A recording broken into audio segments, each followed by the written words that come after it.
Hey y'all, Sarah Ulmer here for Y'all Politics. Today we're talking to Rocky Vaughan, who is the designer of the new Magnolia flag design that is before the State Flag Commission. They are tasked with making a decision on what flag will end up on the ballot in November come tomorrow. That is September the 2nd. Rocky's going to talk to us a little bit about why he designed this flag, what the inspiration was behind it, and kind of where it came from. Rocky, thanks so much for joining us.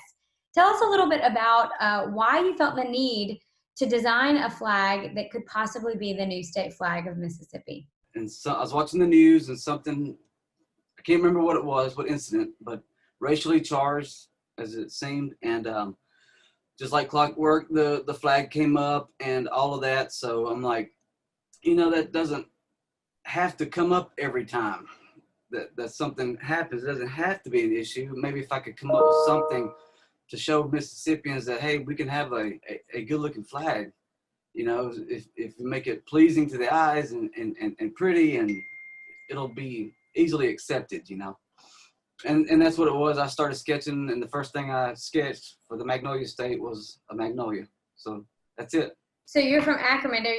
Have you been here your whole life, or are you a transplant of Mississippi? Well, I've been here my whole life. I did move to Nashville for 7 years. And met my wife and sang on Lower Broadway for years, and had a couple of gigs, the second fiddle and the stage, and Legends Corner, Crossroads. Very cool. So I did that. Well, we're glad to have you back, and your wife as well. Yeah, the bars and the babies and all that stuff, that they didn't really mix well. So I moved back and to get in where I fit in. So why did you feel like on your flag design that the magnolia was an important symbol to incorporate? Well, like I said, we are the Magnolia State. I mean, it is that simple. And I didn't feel the need to reach back through time and grab any sorts of relics or something to pull back and pattern over. And I didn't want to do a sleek, futuristic looking design, that looks toward the future. I wanted something timeless, and the magnolia is timeless. It's always been, it's now, and it always will be. It's Mississippi. So right. That's the whole point of it right there. So getting into this competition, were you surprised when your design, made it into the top 10, the top 5, and now down to the top 2? Well, I don't know how to say this without sounding overconfident or cocky or something, but it made sense that symbol, that design, because I had all sorts of color variations on it, and every one of them was good looking to me. Yeah. So I just knew that a magnolia needed to be part of it. Right. And if not, then I don't know what it's going to be. So a lot of your flag met the parameters that were kind of suggested to the commission as far as what to look for in a flag. Did you do any kind of research about that before you drew the flag, or was that just something you kind of came out with? Well, I was wanting to add elements around the magnolia to represent.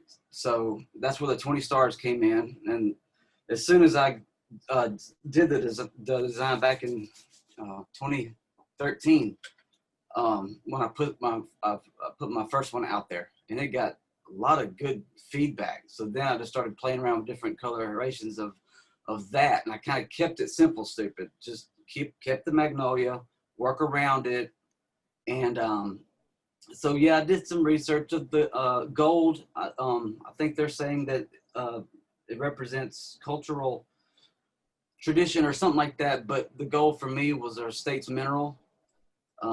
So the gold color was symbolic of that. And on mine, I had magnolia leaves behind the bloom in emerald green, and emerald is our state gemstone. Mm-hmm.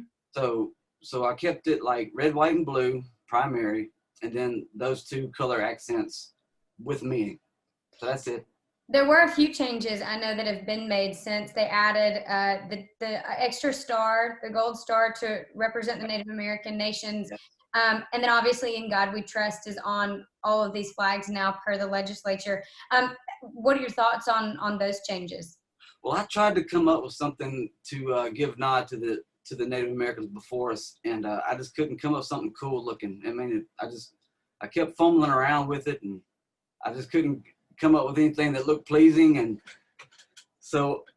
I didn't have enough time to do it before the deadlines and all that stuff. So I left it out, but I'm glad that they did. I'm glad they did include the Star of Diamonds up there at the top.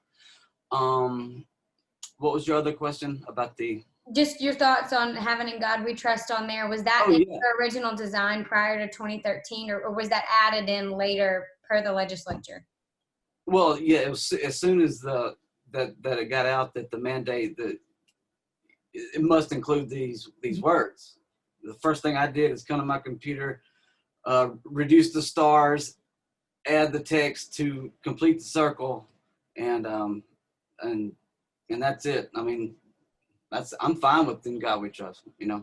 Now like you said, you had drawn this flag up with many different color schemes and backgrounds. They had kind of whittled it down between the white background and the blue background in the last meeting. Are you happy with the one they went with? Were you kind of leaning for the white, or was there any preference there? Well, the white one was the very first coloration.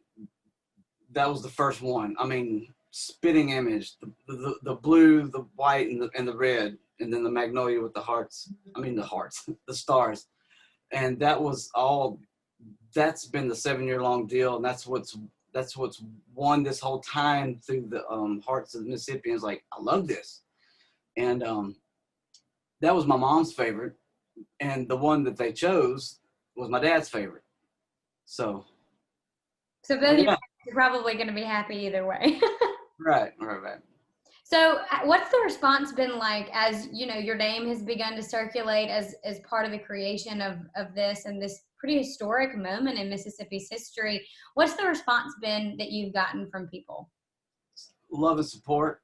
Like, we know you deserve it, Rock.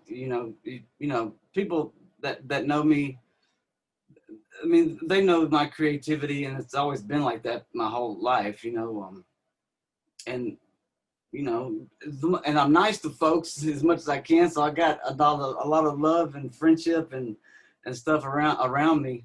So it's been very honoring, not only to be noticed by the state, but peers in your community and other people too.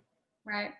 So we did get in some of the numbers this morning, talking about what the vote looks like going into tomorrow. And as of right now, your flag is about 15,000 votes ahead of the Great River flag in the public poll.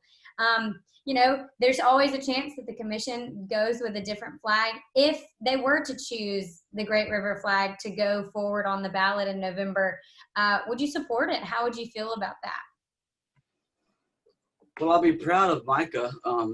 We've somewhat touched on via text and exchanged some pleasantries and good luck and may the best man win kind of thing, Mm-hmm. And but if that goes, if that's what the committee thinks that's what represents Mississippi, then I mean, what I got to say about it? Right. So moving into November, if your flag does get the pick and it goes onto the ballot, are you gonna try and push it? And because we do still have to get a certain amount of the vote on the ballot, that's kind of the big kicker. Is we got the design possibilities, but we still got to get people out there and vote. Is there any kind of plan or conversation about how to get the word out for people to make sure to go to the polls in November? Well, yeah, if that's the one that's decided, I'm going to do my best to push it. Yeah, of course I will. Right now, I'm kind of leaving it in the hands of others. I've done my part for a long time, for 7 years, and the proof's in the pudding. The ingredients are there. Everything. I've done what I could do. So if it's not on the ballot, I don't know what else I could do. And if it is, I'm going to go 100% campaign manager, I guess. I don't know. Right. Why do you think right now is such a important time in Mississippi's history for this change to happen? That's a good question. That's a hot topic as well. I've kind of tried to stay out of the limelight of getting in debates. I'd be like Switzerland. I'm like, here's what's pretty. Here's what's pretty. It looks good. Let's do it. And but it needed change. I mean, let's be honest. It was going to happen sooner or later. It needed to. It was hurting us economically. Um, a black eye through the eyes of the rest of the nation. Hmm. Things like that. A negative connotation. Right. Well, Rocky, thank you so much for talking to us this morning. And I wish you the best of luck tomorrow. I'm sure we will all be anticipating the decision by the commission early tomorrow morning. And I look forward to hopefully talking to you again. Thanks, Sarah. Thanks, Rocky. Bye bye.